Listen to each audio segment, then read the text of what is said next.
سلامونه ستړي مشئ، وخت مو په خیر. پام وکړئ د پښتو نیوز یوټیوب چینل څخه د نن ورځې تازه او مهمو خبرونو ته. د ایران سفیر وایي چې له افغانستان سره د اوبو ستونزه حل شوې ده. په کابل کې د ایران سفیر وایي چې د افغانستان او ایران ترمنځ د اوبو مسله د دواړو هیوادونو ترمنځ په وروستیو خبرو کې حل شوې ده. په کابل کې د ایران سفیر علی رضا بیگدلی ویلي چې د ایران او اسلامي امارت ترمنځ د اوبو د حق مسله د وروستیو خبرو پر مهال حل شوې ده. علی رضا بیگدلی وایي د ایران د بهرنیو چارو وزیر د وروستي سفر پر مهال د اسلامي امارت تړون په اړه پر ژمنې ټینګار وکړ او اعلان یې وکړ چې دوی به په سیستان او بلوچستان کې د اوبو د ستونزو د حل لپاره د اسلام او ورورګلوۍ له نظره همکاري وکړي.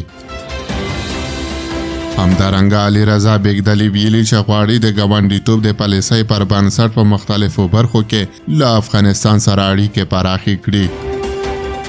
د ایران د بهرنیو چارو وزیر عباس عراقچي د سلواغې پر 9 کابل ته سفر وکړ او د یاد سفر پر مهال یې د اسلامي امارت له لوړپوړو چارواکو سره لیدل کتل وکړل.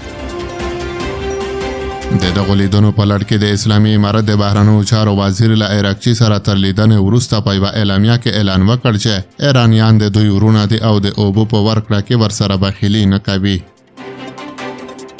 خو کابل ته د عراقچي له سفر څخه وړاندې د دغه هیواد ځینو چارواکو په نیمروز او فراه ولایتونو کې د اوبو د بندونو د جوړېدو په اړه غبرګونونه ښودلي وو.